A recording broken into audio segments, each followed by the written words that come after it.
Life had a way of surprising me. At 58, I never expected the most challenging part of my life would come after retirement. It all started when I took in my grandson, David, to help him escape his chaotic home. Little did I know, I was inviting a storm into my peaceful life, one that would tear through my finances, my heart, and ultimately change everything I thought I knew about family and forgiveness. Stick around to hear the rest of my story, and don't forget to comment where you're watching from. I'm curious to know who's listening. When my husband passed away, I thought the hardest part of my life was behind me. I was wrong. After 30 years of marriage, retirement should have felt like a new chapter, one where I could finally take a breath. But nothing could have prepared me for the arrival of my 22-year-old grandson, David. I hadn't seen him in years, but when he showed up at my door, a suitcase in hand and a look of frustration in his eyes, I knew something had gone terribly wrong. His mother, my daughter, had always had a tempestuous relationship with him, never able to understand his need for independence or his unwillingness to follow rules. I had heard about the fights, the yelling, and the constant chaos, but it wasn't until David left her house that I truly understood how bad things had gotten. "I don't know what else to do, Grandma," David had said as he stood in my doorway. "I just need a place to stay for a while. I'll figure things out." I agreed, of course. What kind of grandmother would I be if I turned him away? I told myself that I was doing this to help him, to give him the stability he desperately needed. But from the moment David moved in, I began to feel like I had made a terrible mistake. He was lazy. He never cleaned up after himself, leaving dirty dishes in the sink, clothes piled on the floor. It was as if the house didn't belong to him. He spent hours in front of the TV or playing video games, and every time I asked him to help out with something, he'd make excuses or brush me off. "Grandma, I'm too tired," he'd say, lying on the couch. My patience started to wear thin. It wasn't just the lack of help. It was his entitlement, his belief that he didn't owe anyone anything. I could tell he didn't appreciate what I was offering him. It made me angry, but I told myself to stay calm. After all, he was family. I tried to give him the space he needed to settle in, but things began to get worse. And it wasn't just the mess. Something else was happening that I couldn't ignore. I remember the first time I checked my bank account. I had logged in to see if I could afford a little treat for myself, a dinner out with friends. What I saw shocked me. There were transactions for things I didn't recognize, online purchases, payments for electronics, and something that caught my eye, a new TV, one of those fancy models that cost a fortune. I couldn't believe it. I knew I hadn't bought anything like that. My heart started to race, and I immediately thought of David. But I couldn't bring myself to confront him yet. Maybe it was a mistake. Maybe I was just imagining things. The next few days only made things worse. David came home with new sneakers, the most expensive brand I'd ever seen. And then there was the video game console he bragged about. The one I knew was way out of his price range. When I asked him where he was getting all this money, he brushed it off. "I'm doing some online business, Grandma." "You wouldn't understand," he said, eyes glued to the screen of his phone. I wasn't buying it, and that was when the doubts started to creep in. Doubts I could no longer ignore. Something was wrong. The tension in the house grew. I could no longer look the other way. There was no way David could afford all this, especially considering he wasn't working and spent most of his time gaming. It was at that point I decided to start looking more closely at my finances. I checked every transaction, and that's when I saw it. Multiple purchases, thousands of dollars spent on things I never agreed to. It didn't take me long to realize the truth. David was using my credit card. I confronted him that evening. He was lounging on the couch, playing a game as if nothing was wrong. The anger I'd been suppressing finally boiled over. "David," I said, my voice shaking with emotion, "where is all this money coming from?" He looked up, his expression unreadable. "What money, Grandma?" "The money you've been spending on all this crap," I snapped. "This is my money, David. My retirement savings. What the hell do you think you're doing?" He didn't even flinch. Instead, he casually leaned back, his eyes avoiding mine. "You're gonna die soon anyway, Grandma. Why do you need all that money? I'm just having a little fun while I can." I felt my heart shatter. "You think I'm just gonna die soon?" The words cut deeper than anything he'd ever said to me before. I wanted to scream, to grab him by the shoulders and shake him, but instead I stood there frozen. I couldn't believe my own flesh and blood had done this to me. For days, I couldn't stop thinking about what he'd said. How had my own grandson become this person? How had he come to believe he could take advantage of me so easily? But then, I realized something. I was done being the victim. I spent days plotting my revenge. I wasn't going to confront him again. I wasn't going to beg him to leave. Instead, I decided to show him just how much damage he had caused, and I would do it in a way that he'd never forget. I didn't need to act out of rage. I needed to make him feel what it was like to lose control, to lose everything. I was going to take a trip he'd never see coming. It wasn't until a week after my confrontation with David that the weight of everything truly began to sink in. I kept telling myself that I was overreacting, that maybe I was just too sensitive. After all, he was my grandson. And family is supposed to look out for each other, right? But something about his casual dismissal of my hard-earned money, the way he acted like it was nothing, haunted me. It wasn't just the stolen money that bothered me, though. It was the way he shrugged off my hard work, as if all those years of struggling and saving for my future were somehow pointless. I wasn't some rich woman, not by any stretch of the imagination. I'd worked hard my entire life, raising children, paying bills, and making sacrifices so I could live comfortably once I retired. And here was David, treating my retirement fund like it was his personal piggy bank, spending it on meaningless things while I struggled to make ends meet. I began to watch him more closely, noticing his behavior with growing suspicion. His arrogance was growing with every day that passed. It wasn't just his spending habits. He was rude, dismissive, and entitled. The more he threw around his business talk and braggadocio about his newfound wealth, the more I realized just how little he cared for anyone but himself. One afternoon, I caught him coming home with yet another expensive purchase, this time a new gaming laptop. It was the final straw. I had had enough of his lies, his excuses, and his disrespect. He didn't care about anyone or anything except himself and his latest gadgets. I walked over to him, my hands trembling as I tried to keep my composure. "David," I said, my voice tight with barely contained anger, "I want to know the truth. How are you affording all of this? What are you really doing?" He didn't even look up from his screen as he responded, "Grandma, I told you. I'm making money online. I don't have to explain myself to you." I could feel my blood boiling, but I forced myself to stay calm. I wasn't going to let him manipulate me again. "No, David, you've used my money without my permission, and I want to know how you're doing it." He finally looked at me, his eyes narrowing as if he was annoyed by my persistence. "It's none of your business," he muttered, before turning his attention back to his laptop. I felt the anger bubbling up inside me, but I held it in. I had to think. No more yelling, no more losing my temper. I needed to figure out a way to show him just how much he'd hurt me. I spent the next few days doing what I should have done from the start, investigating. I started checking my bank statements, going back months, trying to piece together what had been going on. The more I looked, the worse it got. There were multiple online transactions for things I hadn't bought, gaming equipment, tech gadgets, even a trip to a concert. All of it was under my name, charged to my account, and all of it was clearly his doing. I knew this couldn't go on. My retirement savings were meant for me, for my future, not for David to spend on his whims.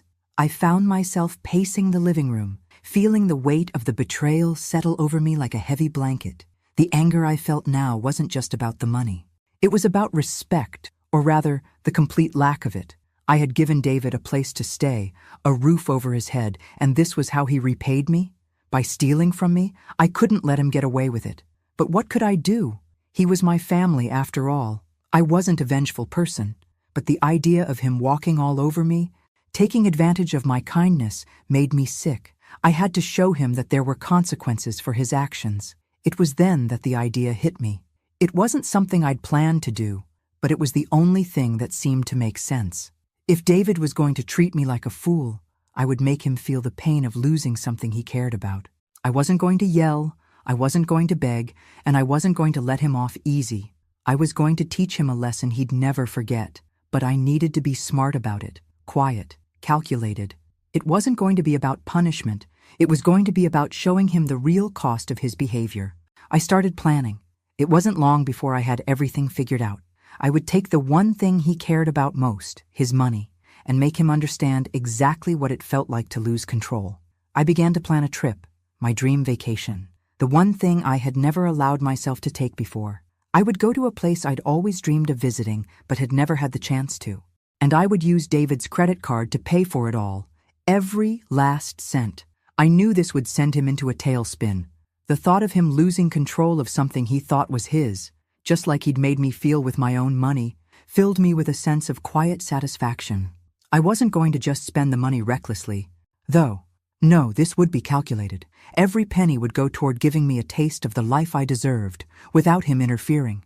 He'd made me feel small, insignificant, and taken advantage of. It was time for him to realize what that felt like. The morning I booked the flight, I felt a thrill of satisfaction. This wasn't just a trip, it was my revenge. The power was in my hands now, not his. I knew David would be furious when he found out, but I wasn't going to be around to hear it. I was going to disappear for a while, leave him with nothing but his own mess to clean up. And when I came back, he'd understand just what he had lost. It didn't take long for my plan to come together. But even as I made my arrangements, a part of me still wondered if this was the right thing to do. Was I really ready to take things this far? But then, I'd remember what David had said to me that day, how he casually dismissed my hard work, how he took what wasn't his, and how he mocked me when I confronted him. I was done being the victim. I spent the next few days planning everything meticulously. The tickets were booked, the hotel reservations confirmed. I told myself it was for me. It was about me, for once in my life. I wasn't going to apologize for taking a break from the suffocating weight of everything David had put me through. It wasn't just a vacation. It was a declaration of my independence. But as the days ticked down to my departure, I kept thinking about how David would react when he found out. Would he just ignore it? Pretend it didn't happen? Would he confront me, demanding answers? The uncertainty was unsettling, but I knew I couldn't back out now. I had to go through with it. I had been too passive for too long. I'd never used a credit card in such a reckless way before. It felt like I was stepping into territory I had no experience with, but the thrill of it was undeniable. It was like flipping a switch, a shift in power I hadn't known I needed. David had made me feel powerless, invisible even. Now I was taking back control, even if it meant a little chaos. The day I left, I packed my bags with a sense of freedom I hadn't felt in years. I slipped my phone into my pocket and made sure I had everything I needed. My passport, my wallet, and a sense of liberation that felt almost foreign.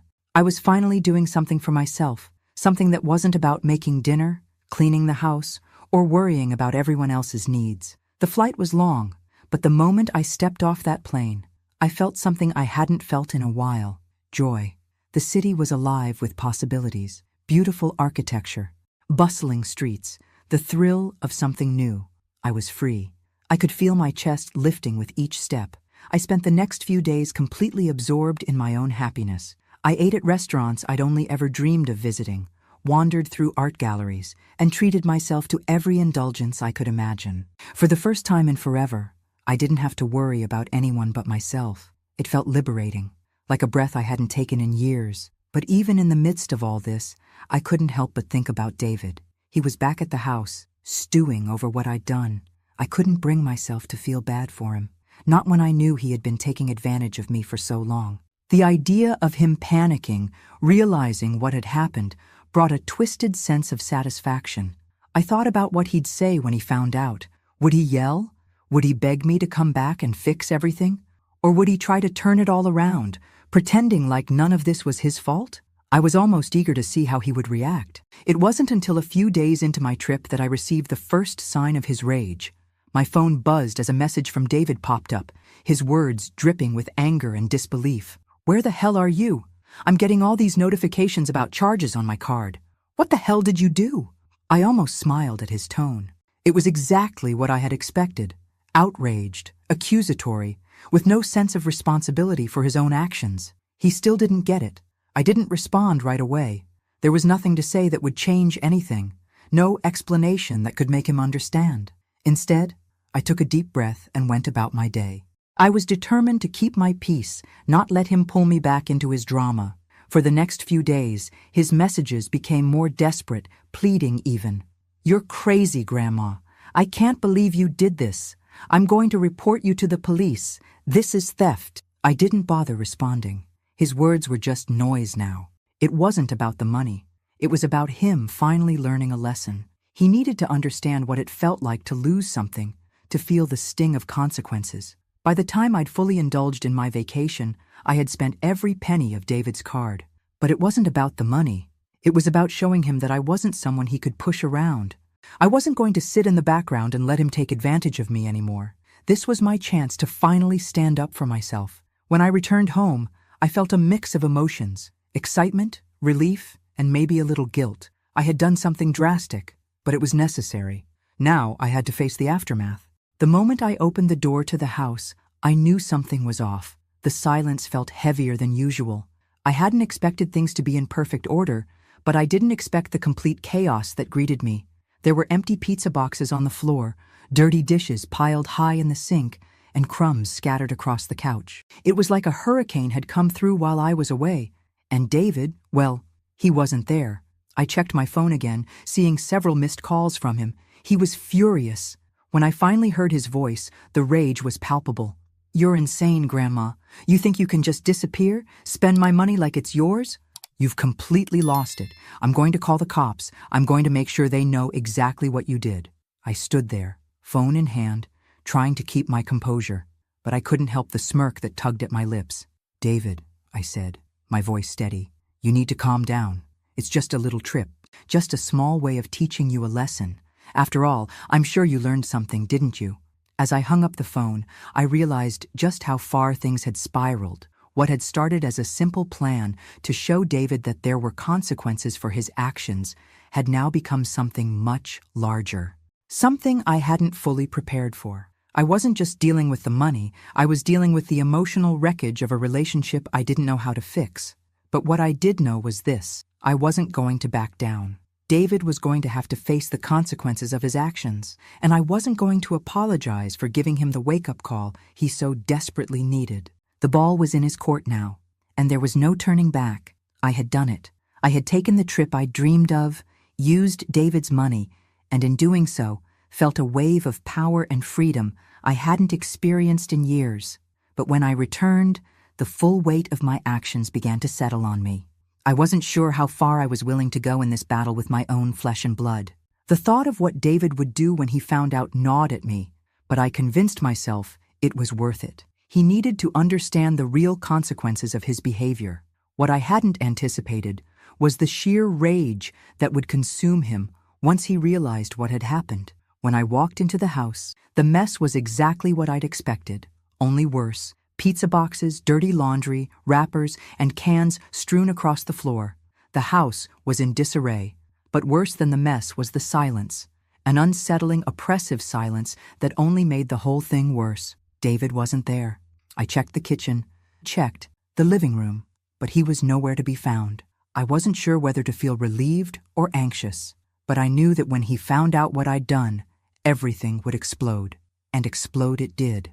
The first message I received from him was a fury-laden text. "What the hell did you do, Grandma?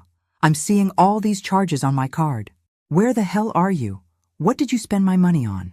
I knew the storm was coming.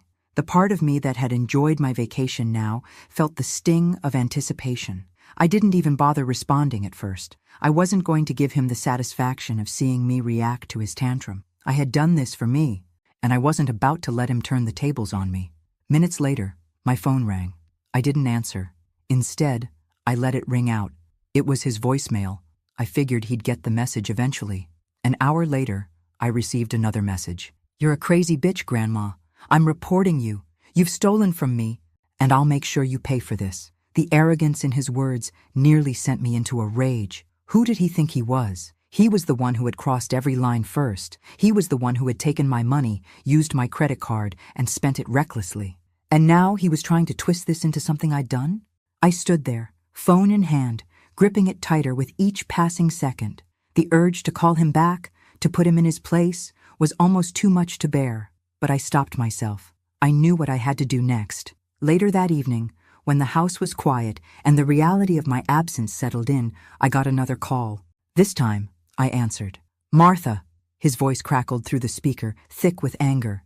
"You have no idea what you've done. You think I'm just going to let this slide?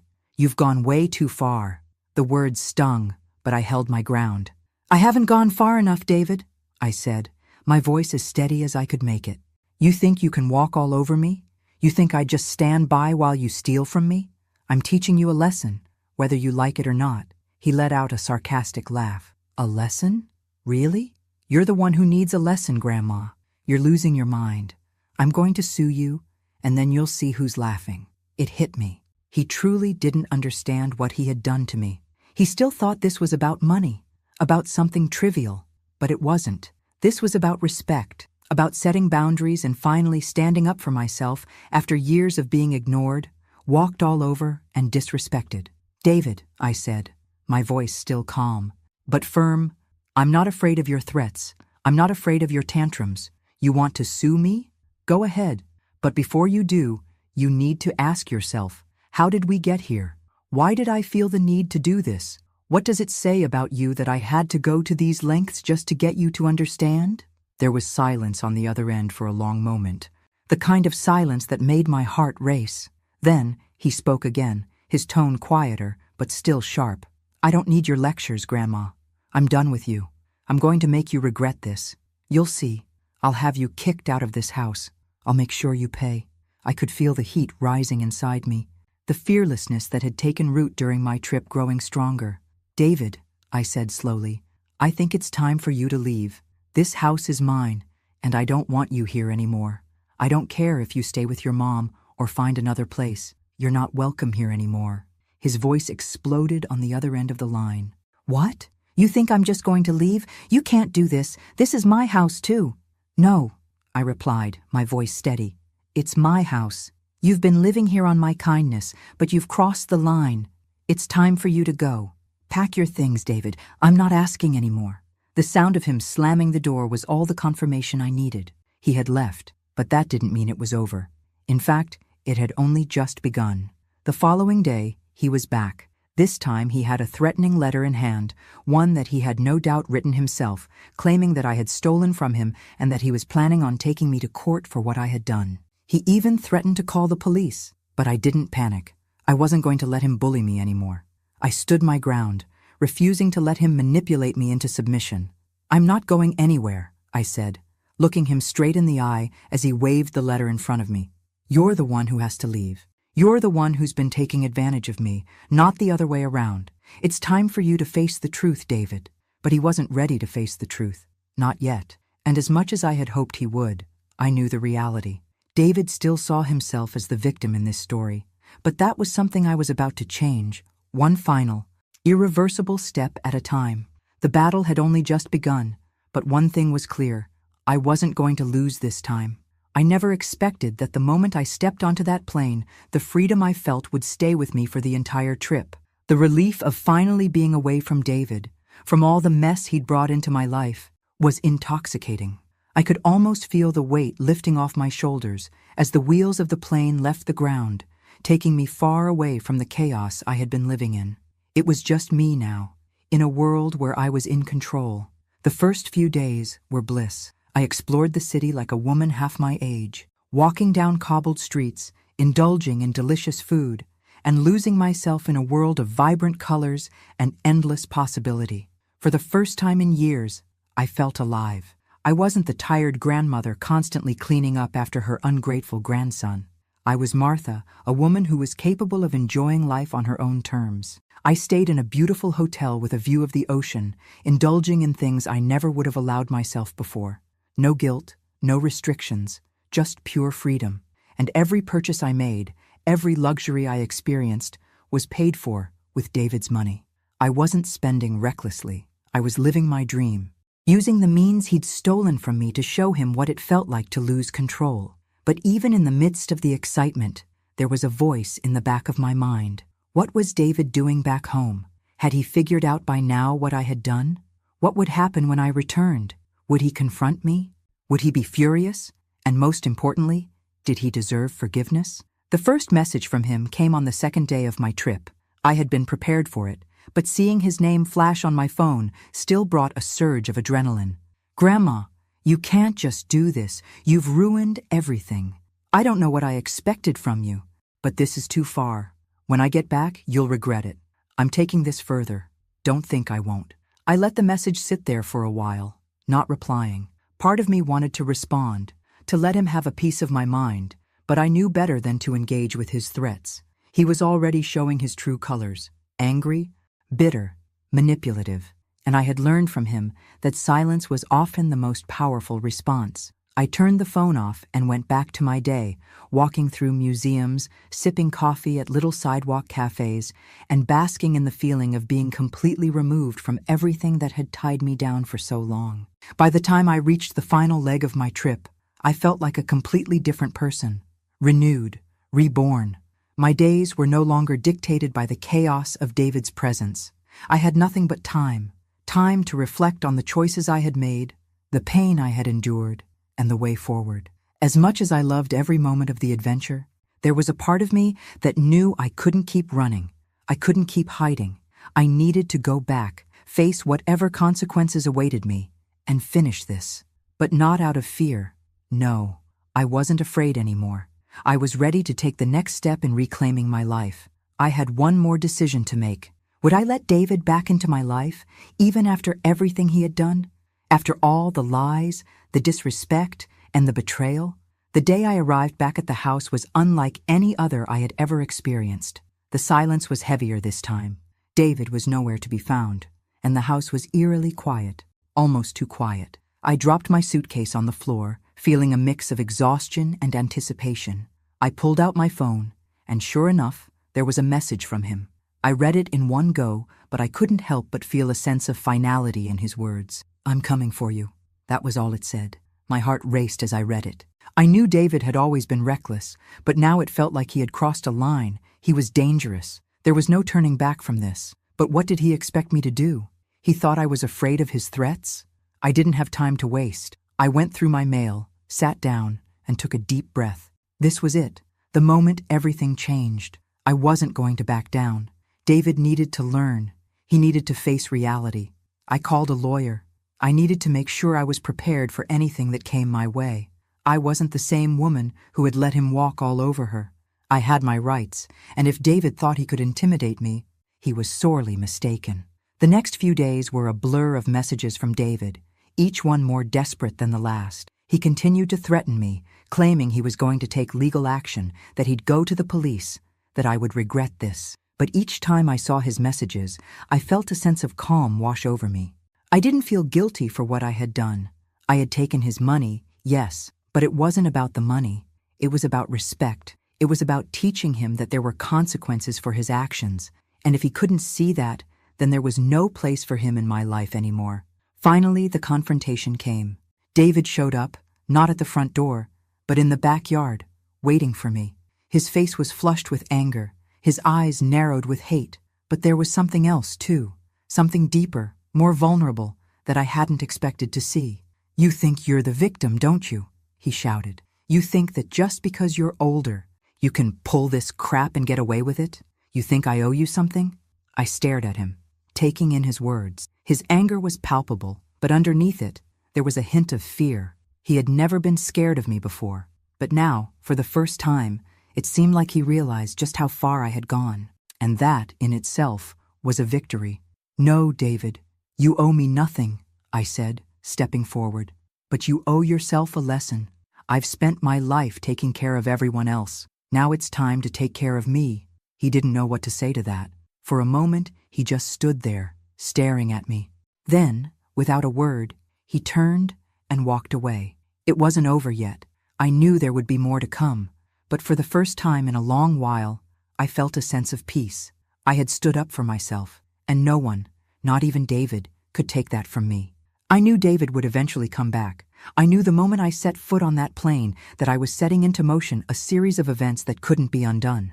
But nothing could have prepared me for the storm that awaited me when I returned home. The house was just as I left it, untidy, chaotic, but now it felt like there was a heavy cloud in the air. The silence was almost suffocating. The mess didn't bother me nearly as much as the overwhelming feeling of tension that hung over everything. I wasn't just facing a pile of dirty dishes. I was facing the aftermath of everything I had set in motion. I had hoped David would have cooled off. Maybe he'd rethink his actions. Maybe he'd recognize the lesson I was trying to teach him. But as the days went by and the silence continued, I started to feel the weight of anticipation. He wasn't gone for good. He was going to make his presence felt one way or another. The moment I checked my phone, I saw a missed call from him, then another, and another. He'd been trying to get in touch with me. I felt a pit form in my stomach, but I didn't panic. I was ready for whatever he had to throw at me. I called him back. "Grandma, I don't know what the hell you think you're doing." His voice was low, barely contained, and dripping with contempt. "But you're going to regret this. I'm taking everything from you. I'm going to make sure you pay for what you've done." There was a coldness in his voice, a tone I hadn't heard before. He sounded like a stranger, like the kid I had raised was nowhere to be found anymore. He was angry, no doubt about that, but there was something more, fear. And I realized then that what I had done wasn't just a wake-up call for him. It had shaken him to his core. "I'm not the one who needs to pay, David," I said, my voice steady. "It's you. You've spent years taking advantage of me. I gave you a home. I gave you a chance. And this is how you repay me? By taking what isn't yours? By stealing from me?" There was a long pause on the other end, and I could feel his frustration growing. "You don't know what you've done," he muttered. "You've destroyed everything. I trusted you, and you took what didn't belong to you," I replied, calmly but firmly. "What did you expect? I'm not your doormat, David. I'm not going to let you walk all over me anymore." He didn't answer right away, but when he finally spoke, it was with a venomous tone. "This isn't over, Grandma. You'll see. I'm going to make sure you lose everything." The days that followed were filled with messages from David. Each one was more desperate, more enraged than the last. He threatened me with everything he could think of: lawsuits, calling the police, telling everyone I was a criminal. But none of it fazed me. I had finally seen through him. He was just like his mother, always quick to shift the blame, never taking responsibility for his own actions. And I was done. But it wasn't just the threats that scared me, it was what came next. David showed up. I was sitting in the living room, trying to unwind after a long day, when I heard the front door open. It wasn't a casual knock or a phone call. This was different. This was him forcing his way in. Before I even had time to react, I heard him yelling from the hallway, "Martha, you have no idea what you've done!" I stood up quickly, my heart racing as I moved toward the sound of his voice. He was in the living room now, pacing back and forth like a wild animal trapped in a cage. "You think you're some kind of hero, don't you?" His voice was rising with each word, his anger spilling over. "You think you've taught me some lesson? You've ruined everything. You've destroyed the only relationship I had left." I stared at him, shocked by the depth of his fury. "I didn't ruin anything, David. You did. You chose to disrespect me, to steal from me, and now you want to blame me for it?" David's face twisted with rage, his fists clenched. "I trusted you," he screamed. "You're the one who's crazy. You don't know what you've lost. I'm going to make sure you never get away with this." The words stung, but I stood my ground. "You're right about one thing. I lost. I lost the son I thought you were. I lost the respect I thought I had earned. But what you don't get is that you're the one who's going to lose in the end. You've already lost me, David." The storm in the room felt suffocating. David was no longer the young man I'd tried to help. He wasn't the grandson I had once adored. He was someone else, someone I didn't even recognize anymore.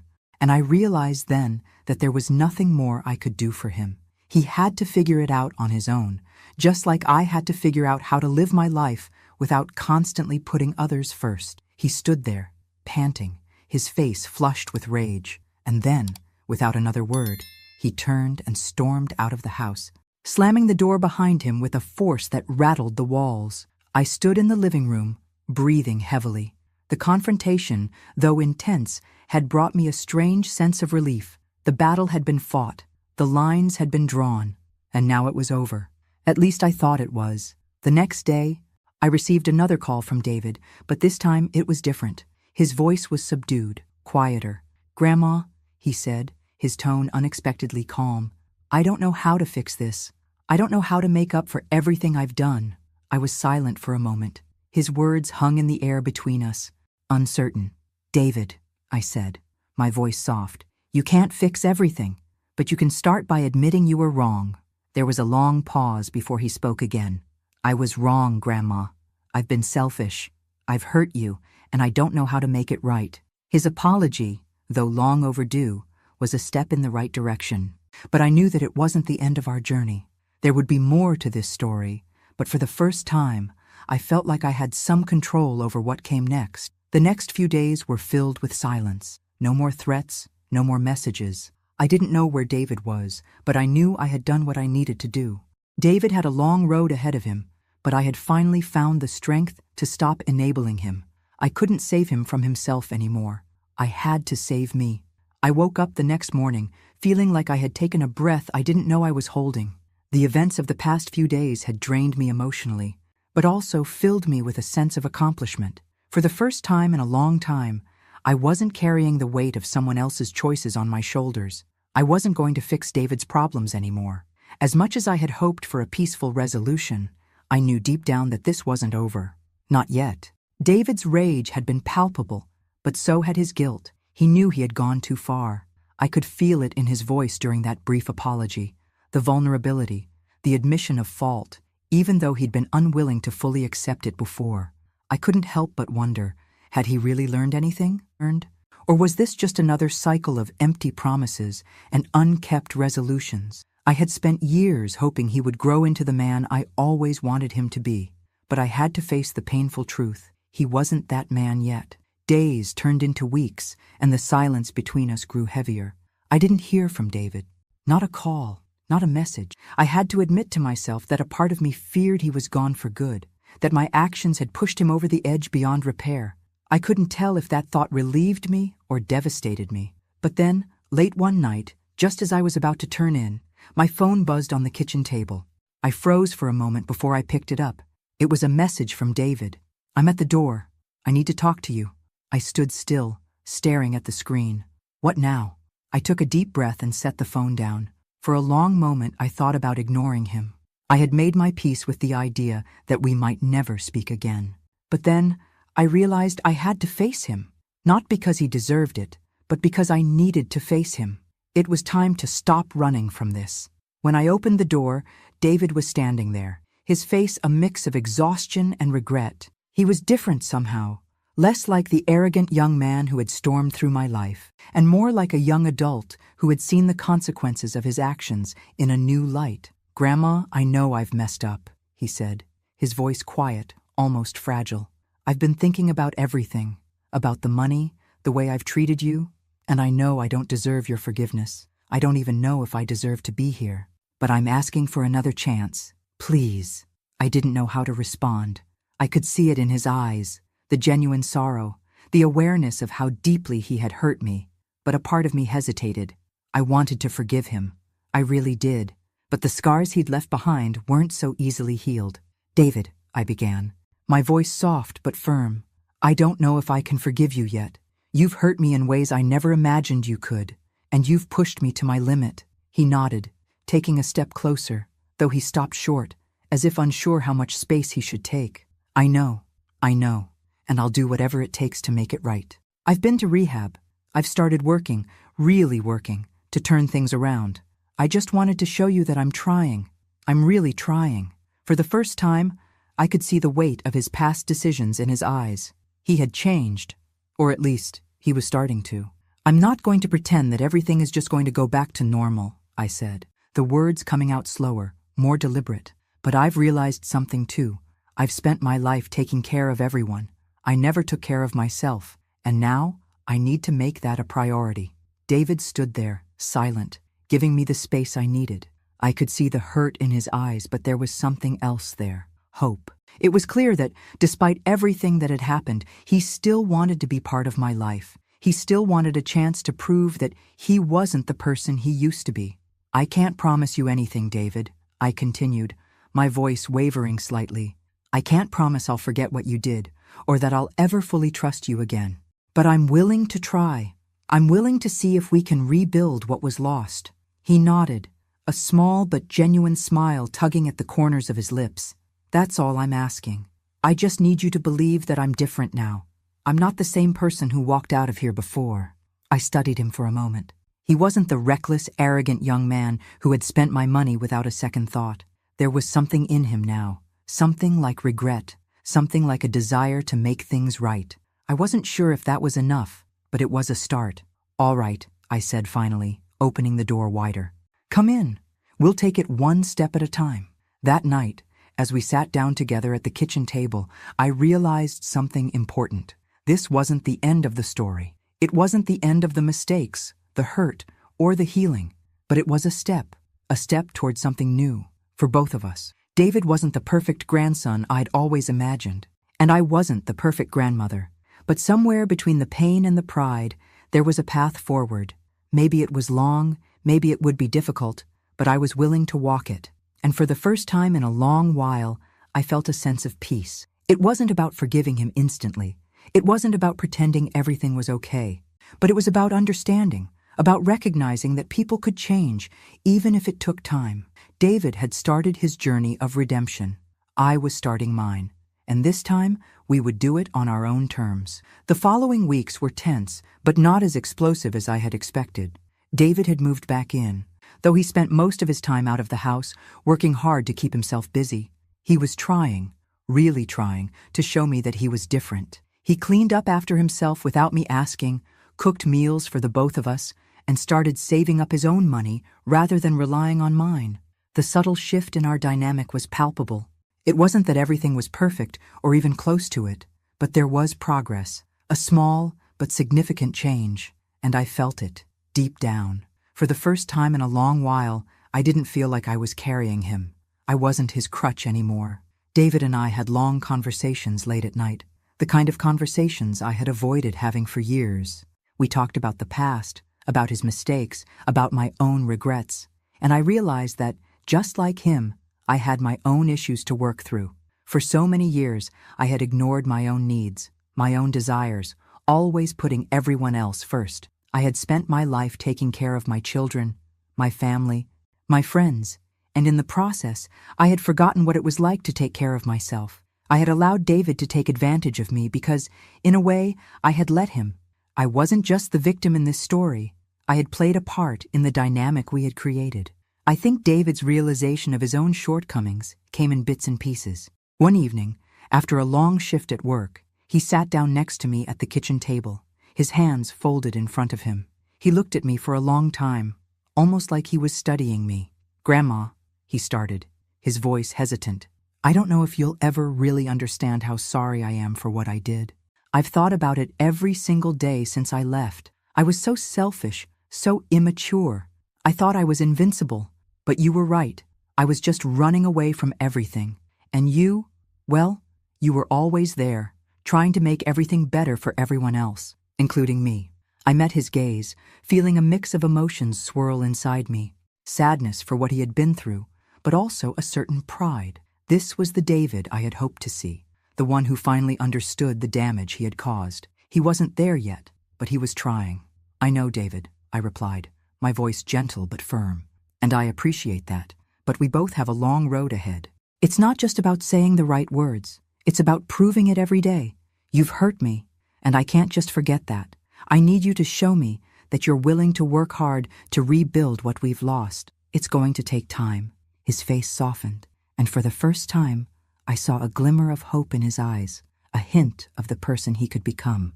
"I will," he promised. "I'll prove it to you. I won't let you down again." A few days later, I was sitting on the porch, enjoying a rare moment of peace, when David came outside with a small package in his hand.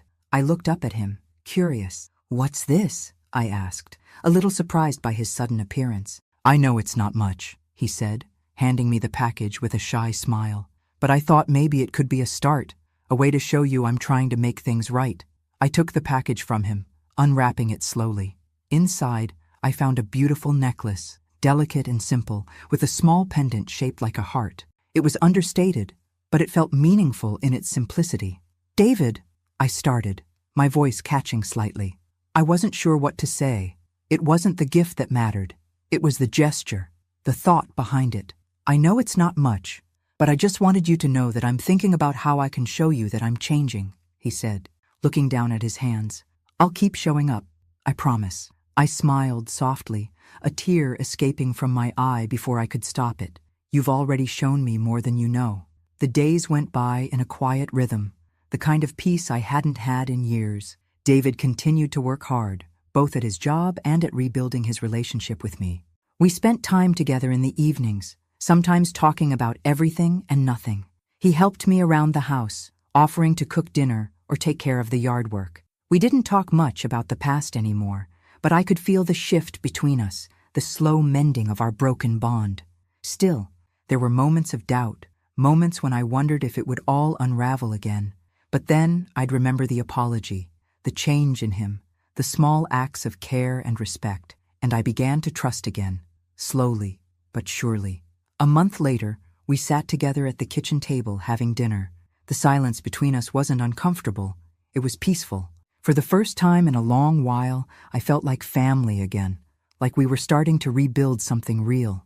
David looked at me, his eyes softer now, and he said, "I know I'm not perfect, Grandma, and I know I have a lot to prove, but I want you to know, I'll never stop trying." I took a deep breath and smiled. "I'm proud of you, David. For the first time in a long time, I'm proud." That evening, as the sun set outside, I realized something important. We had both been broken by our actions, David by his mistakes, and me by my inability to put myself first. But in facing those mistakes, we had both learned that redemption wasn't about perfection. It was about the willingness to change, to show up for the people who matter, and to keep trying. David had started down that path, and so had I. And for the first time, I felt the weight of the past lift off my shoulders. We weren't perfect, but we were trying. And that, for me, was enough. In that moment, I realized something else, something I hadn't fully understood before. My journey wasn't about forgiving David or forgetting the hurt he had caused. It was about letting go of the bitterness, the anger, the years of frustration. I was finally freeing myself from the chains I had put around my own heart. The future wasn't certain, and there were still many challenges ahead, but for the first time, I felt like I was truly living again. And that was the start of our new beginning. It's strange how life works. You spend so many years thinking you know exactly how things will unfold, only to realize that everything changes when you least expect it. When I first let David back into my life, I didn't know if it was a mistake or a new chapter waiting to be written. I had no way of knowing whether the lessons I had tried so hard to impart on him would stick, or whether we were both doomed to keep repeating the same mistakes. But now, weeks after his return, I could finally see the truth. We were both trying, and for the first time, I had hope. That hope wasn't the same as blind faith. It wasn't about expecting everything to be perfect. Nothing would ever be perfect, not after everything we'd been through. But there was something about the quiet way he was proving himself, the way he had shifted from arrogant and dismissive to humbled and thoughtful, that made me believe in the possibility of a new beginning. It wasn't long after David gave me that necklace, the simple yet thoughtful gift that still hung from my neck, that we started to carve out small moments of genuine connection. He was no longer just the angry, entitled young man who barged into my life with his careless attitude. He was starting to show signs of the person I always hoped he could become. I watched him more carefully now, at the way he worked, at how he treated me, at how he apologized, not just in words but through his actions. We didn't talk much about the past anymore. It was clear that we both had enough baggage to fill a lifetime. But every now and then, we would take a moment to reflect, to acknowledge that things would never be the same, and that was okay. We were rebuilding, slowly, one day at a time. One quiet afternoon, as we sat in the living room together, David leaned forward, his eyes slightly downcast as if weighing his words. "Grandma, I've been thinking," he said, his voice quieter than usual. "I don't think I've ever really told you how much I appreciate what you did for me. All those years, you didn't have to take me in, You didn't have to let me stay when things were falling apart, and I don't think I ever thanked you properly." I sat there, taking in his words, surprised by the sincerity behind them. It wasn't something I was used to hearing from him, especially not before everything had fallen apart. The old David would have never said something like that, not without some form of manipulation, at least. But this was different. This was real. "I did it because you were family," I replied, my voice steady but soft. "Because I thought you needed me. But you're not the same person you were before, David. And I think you're starting to see that too." He nodded slowly, as if contemplating my words. "I am. I don't know how long it's going to take, but I'm not going to give up on being better, for both of us." And in that moment, I knew. This was the start of something real. Things didn't happen overnight. I wish I could say that after David's apology, everything fell into place. and we were immediately perfect, but we both knew better than to expect that kind of magic. The healing we needed was far from immediate, and we both stumbled along the way. But it didn't matter. We were walking together, and that was a start. I watched David find a job, a real job, something he was proud of, something that gave him responsibility. And I watched him struggle too, as he learned how to budget his money, how to make ends meet on his own, without me picking up the slack. For the first time in a long while, I felt like I wasn't carrying his weight. It was an incredible feeling, being free from that burden. I did my part too. I found the strength to let go of the bitterness I had carried around for so long. Forgiving him didn't mean forgetting what had happened.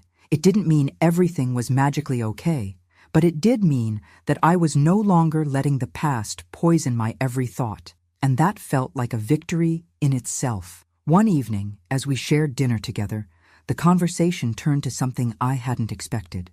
David was sitting across from me, his usual humor tempered by the seriousness of the moment. "You know," he said, his voice uncharacteristically soft, "I don't think I ever really understood what it meant to be part of a family until now. I've spent so much of my life running from everything, my mom, my mistakes, and even you. But being here, with you, it's different now." His words struck me in a way I wasn't prepared for.